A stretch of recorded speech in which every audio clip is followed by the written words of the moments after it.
tardes, hermanos y hermanas. Seguimos con el discipulado. Discipulado es una función, una misión, ¿cómo no? Un compromiso que tenemos todos para ir avanzando en este camino tan precioso y tan hermoso que es el conocimiento de la voluntad de Dios a través de este escrito que tenemos en nuestras manos y que el Señor utiliza y usa para enseñarnos, edificarnos y para cimentarnos en la fe. Hay una previa que yo quisiera aclarar. A veces repito cosas, insinúo cosas, pero sobre todo repito conceptos que considero deben de ser precisamente importantes para retener. Es una pedagogía, es una enseñanza que el Señor nos muestra y que se ve perfectamente ya enseñado en el Antiguo Testamento. Y por eso voy a hacer una referencia antes de nada. En Deuteronomio capítulo 6, versículo del 4 al 9 dice lo siguiente: escucha Israel, el Señor y únicamente el Señor es nuestro Dios. Amarás al Señor tu Dios con todo tu corazón, con toda tu alma y con todas tus fuerzas. Graba. Y cuando habla la palabra grabar, está hablando de esculpir en piedra. Sabéis que esculpir en piedra, cuando uno esculpe graba algo en piedra, es muy difícil de borrar. Por lo tanto, lo que nos está diciendo el Señor es: esculpe en tu corazón, graba en tu corazón estas palabras que hoy te he dicho. Incúlcaselas a tus hijos. Háblales de ella cuando estés en tu casa y cuando vayas de camino, cuando te acuestes y cuando te levantes. Átalas a tu muñeca como un signo que te recuerde, que te haga memoria. Llévalas en tu frente como una señal también, como algo que quede en tu mente. Escríbelas en las jambas de tu casa y en tus puertas. Es decir, todo lo que te rodea, todo lo que eres, no solamente tú, sino a tu familia, a todos hay que esculpir, hay que grabar la palabra de Dios. Muchos dirán: esto sería comer el coco. Bueno, ante un pueblo duro de cerviz, el Señor tiene que actuar de esta manera. Y actúa de esta manera. Por eso no os extrañéis que de cuando en cuando repita algunos conceptos que antes hemos expresado. Pero vamos a seguir en el capítulo 9. Porque el capítulo 9 es un capítulo en que se nos está mostrando cuál es el plan salvador de Dios. Y es curioso, porque el 9:6 nos plantea una cuestión que deberíamos, con sinceridad, adentrarnos en ella. El pueblo de Israel ha sido infiel, pero nunca esa infidelidad del pueblo de Israel obliga o hace que Dios deje de ser fiel. Claro, porque ¿qué hace el Señor? El Señor ha dado su promesa y su promesa la ha dado a los verdaderos descendientes de Israel. Fijaos, y hay un ejemplo, hay una elección dentro del pueblo de Israel. Cuando Rebeca tuvo mellizos, Rebeca, recordáis que es la esposa de Isaac, ¿recordáis? Rebeca tuvo mellizos, y lo dice en el versículo 9:10. Está además el caso de Rebeca, que tuvo mellizos de un solo hombre, nuestro antepasado Isaac.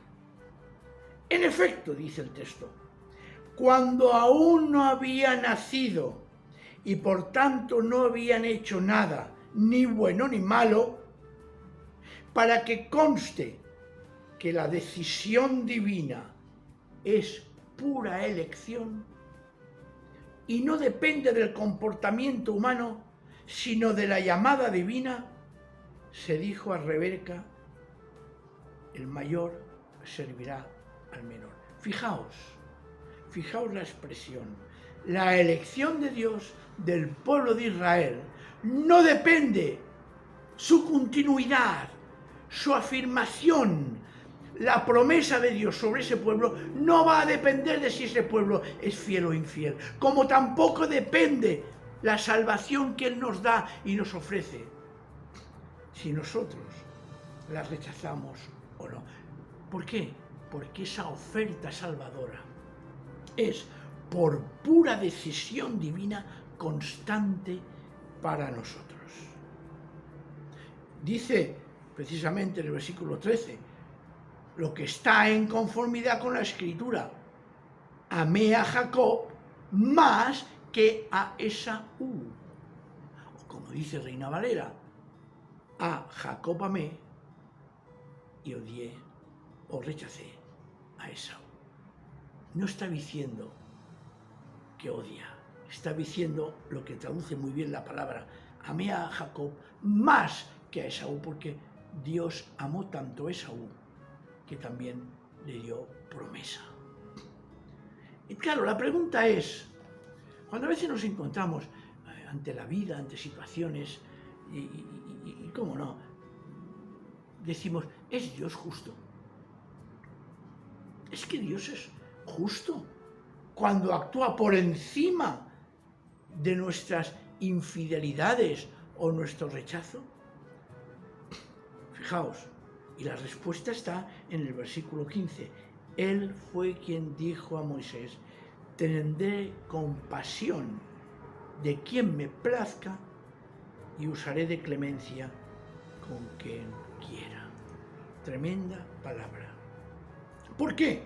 Dice, pues no es pues cuestión de querer o de afanarse, sino que lo importante es que Dios se muestre compasivo. Fijaos, tremendo. La infidelidad del pueblo de Israel no coacciona ni condiciona para nada la fidelidad de Dios. Aún más, gracias a que Israel rechaza al Mesías, nosotros los paganos tenemos acceso a su pueblo y acceso a la salvación. Claro, la pregunta podemos volver a formularla. ¿Es acaso Dios injusto cuando elige a un pueblo para que a través de él llegue la salvación a la humanidad y rechaza a otro? Aún iré más allá. ¿Qué intención tenía Dios para elegir a ese pueblo que, a pesar de rechazar a Jesús, la fidelidad de Dios, que no depende, como se dice, ni del comportamiento de nadie, continúe permanente su promesa sobre la humanidad? Evidentemente no podemos adentrarnos en el plan divino, y menos aún en el pensamiento de Dios, sino hemos de asumir algo que nos cuesta, porque el ser humano es curioso por naturaleza. No sabemos nada. Y que solo pensamos que vemos lo que vemos. Pero Dios actúa con una libertad soberana. Claro, versículo 19 nos lo dice claramente. Alguien tal vez objetará: si nadie es capaz de oponerse al plan divino, ¿cómo puede recriminar algo al ser humano?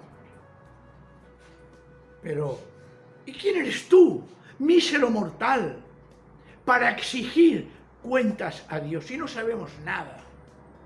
¿No tiene facultad el alfarero para hacer del mismo barro un jarrón de lujo o un recipiente ordinario? Así es Dios. Cuando quiere, muestra su indignación y pone de manifiesto su poder. Pero puede también soportar con toda paciencia a esos que son objeto de indignación y están abocados a la ruina. De este modo manifiesta las riquezas de su gloria en aquellos a quienes hizo objeto de su amor y preparó para su gloria. ¡Esos somos nosotros!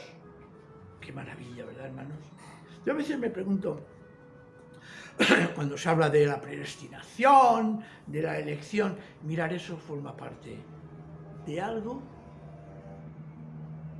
indescifrable, de algo que está escondido en la mente de Dios. Y yo simplemente, cuando se dice eso, lo que siempre aconsejo es, lo importante es que nosotros hemos sido llamados por Dios a su presencia. ¿Que eso viene de una predestinación? Me parece que sí o no. ¿Que eso viene de una elección? Me parece que sí o no. Pero eso a mí no me preocupa hoy en día, porque ese no es el objeto por el cual yo debo preocuparme. Yo solo sé que en su misericordia, Dios, a pesar de mis infidelidades, de nuestras infidelidades, permanece fiel a sus promesas. Sí, de verdad, de verdad.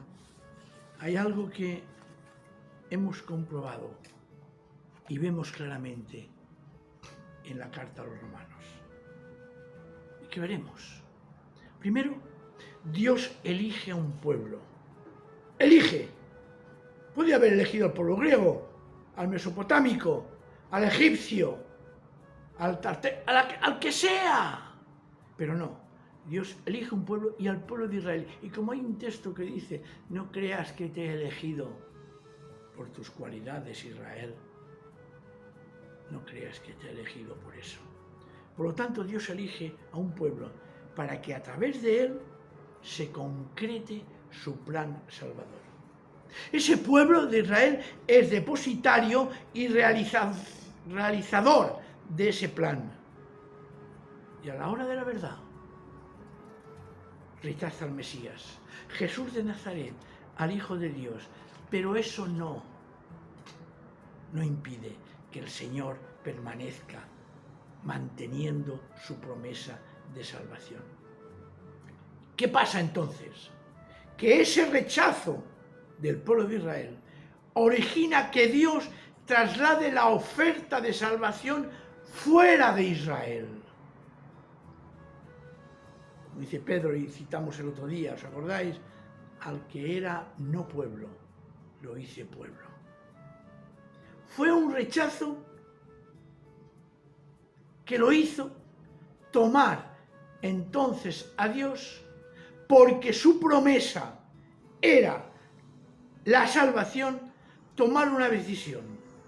Y gracias a ese rechazo del pueblo de Israel, repito, nosotros los paganos tenemos la posibilidad de ser salvos. Claro, la pregunta podemos formularla y puede seguir en pie. ¿Qué pasa entonces con Israel?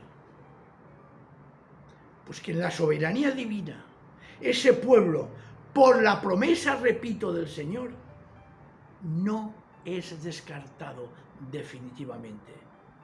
Y se le sigue ofreciendo la oferta de salvación. ¿Y qué sucede con nosotros los paganos? Que entonces tanto judíos como paganos llegamos a formar un solo pueblo. Nosotros ante esto debemos de guardar silencio y reconocer que el Señor sí sabe lo que hace, aunque nosotros no lo entendamos. Y pobre de nosotros que intentemos defender a Dios. Es una costumbre muy nuestra, ¿no? Querer defender a Dios como si Él no supiera defenderse. Eso le pido yo al Señor, que me libre de tal osadía. Pero lo que sí que hemos de ver y comprobar es que en su soberanía ha actuado de tal manera que ha sido el amor a la humanidad su guía y el compromiso de su alianza, de su pacto con su pueblo, la que le lleva a hacer lo que le lleva a hacer lo que hace. Que es su soberanía, su soberana voluntad, que ha permitido que Israel se endurezca y así darnos a nosotros la posibilidad, que somos los paganos o gentiles, de salvación. Fijémonos entonces también otro detalle, lo que dice en Romanos 9, del 30 al 10:4. Es impresionante. Porque claro, es la pregunta, ¿qué concluir de todo esto? Pues que los no judíos, sin esforzarse en buscar la amistad de Dios, la han encontrado, lo hemos encontrado. Y dice, habló de la absolución de culpa y del restablecimiento de la amistad divina, que se alcanza mediante la fe, no mediante la ley que recibió el pueblo de Israel y que tuvo su función, tuvo su misión en su momento. Y dice en el 31, en cambio Israel, afanándose por cumplir una ley que debía de llevar a la absolución de culpa y al restablecimiento de la amistad divina, ni siquiera consiguió cumplir la ley. ¿Por qué? Pues porque al prescindir de la fe y apoyarse en el valor de las propias acciones, terminaron por tropezar en aquella piedra. Y dice el 33 de que habla la Escritura, mira, yo coloco en Sion una piedra contra la que podéis tropezar, una roca que os puede hacer caer. Pero quien ponga su confianza en ella, no quedará defraudado. ¿Quién es esa piedra que Dios mismo coloca en Sion y que ha sido motivo de tropiezo para el pueblo de Israel? Cristo mismo. Hermanos, dice el capítulo 10, deseo con todo mi corazón, repite lo que dice y que dijimos en su momento sobre que le gustaría a Pablo ser incluso anatema por amor a su pueblo. Dice, hermanos, deseo con todo mi corazón y le pido a Dios que salve a los israelitas. Soy testigo, fijaos, que buscan a Dios con ardor, pero sin el debido conocimiento. Evidentemente, no conocen al Mesías. Desconocen, en efecto, el poder salvador de Dios que se personifica en Cristo. Y pretenden hacer valer su propio poder sin querer someterse al de Dios. Y fijaos, esta expresión es esencial e importantísima.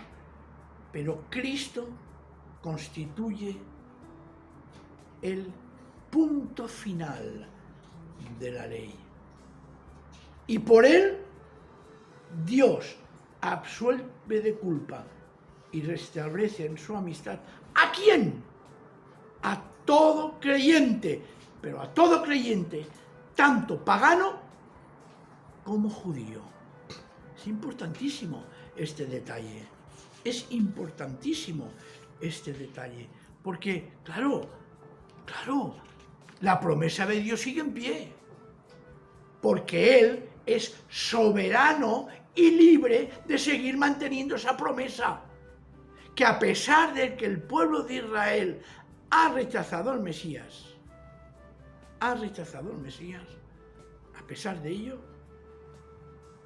sigue manteniendo la oferta de salvación. Y de nuevo, y antes de acabar, la pregunta se hace necesaria. ¿Cómo se transmite la oferta de salvación a todo el mundo? Y esto nos lo vuelve a decir, claro, porque claro, muy bien que el pueblo de Israel haya rechazado al Mesías, pero es que el Señor pone los medios y levanta personas que van a hacer efectiva esa salvación a los paganos.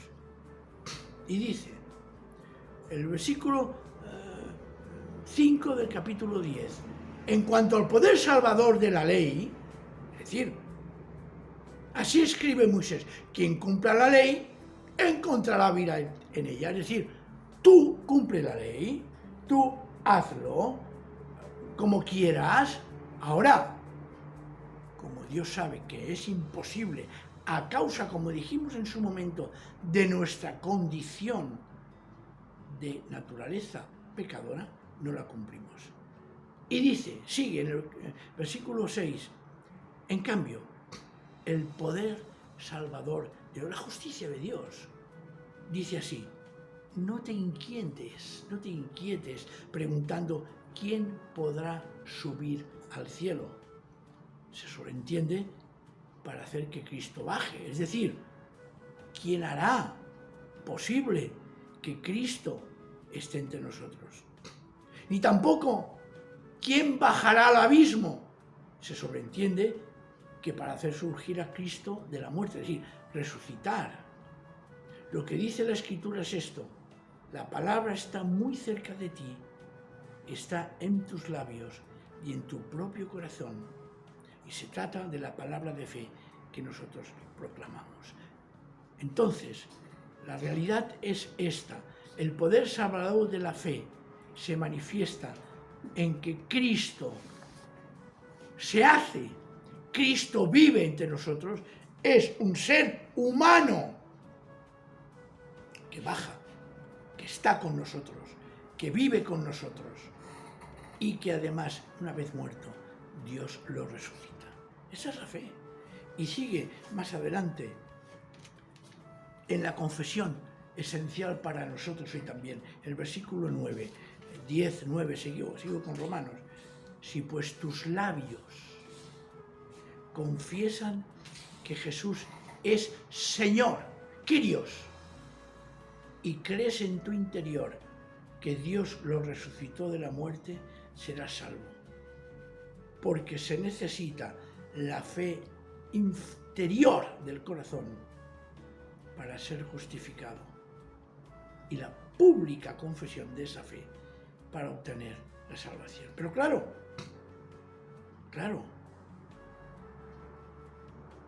ahí está el problema. Dice la Escritura que ¿qué pasa entonces con el pueblo? Y Pablo responde, y no existe diferencia entre judío y no judío, ya que uno mismo es el Señor de todos, y su generosidad se desborda con todos los que lo invocan, tanto judíos como paganos. Por tanto, dice, todo el que invoque el nombre del Señor será salvo. Y ahora para acabar, podemos seguir, pero para acabar este capítulo que me parece extraordinario, dice, ahora bien, ¿cómo van a invocar a aquel en quien no creen? ¿Y cómo van a creer en Él si no han oído su mensaje? ¿Y cómo van a oír su mensaje si nadie lo proclama? Fijaos qué cadena, ¿eh? ¿Y cómo lo van a proclamar si no son enviados? Por eso dice la Escritura que hermosos son los pies de los que anuncian buenas noticias. Y aquí vuelve otra confirmación, pero no todos han aceptado el Evangelio. Y como estamos también refiriéndonos al pueblo de Israel, lo dice Isaías, Señor, ¿quién ha creído a nuestro anuncio? En todo caso, la fe surge de la proclamación, y la proclamación se realiza mediante la palabra de Cristo. Y acaba diciendo que ese pueblo de Israel que ese pueblo de Israel ha tenido durante toda su historia un ofrecimiento de la salvación y la ha rechazado. Se ha incorporado, como decía antes, el pueblo pagano que somos nosotros, formando un solo pueblo a través de la fe de Cristo. Y es precisamente eso que nos trae salvación. Seguiremos el próximo día con otro tema que para mí es impresionante también, concerniente a nuestra relación entre el pueblo de Israel y los paganos. Quiera el Señor que hoy haya sido de fruto, produzca fruto en nosotros esta reflexión y que la atesoremos como hemos empezado leyendo. Graba en tu corazón estas palabras que hoy te he dicho. Amén. Un soldado a casa hoy regresó y un niño enfermo se curó.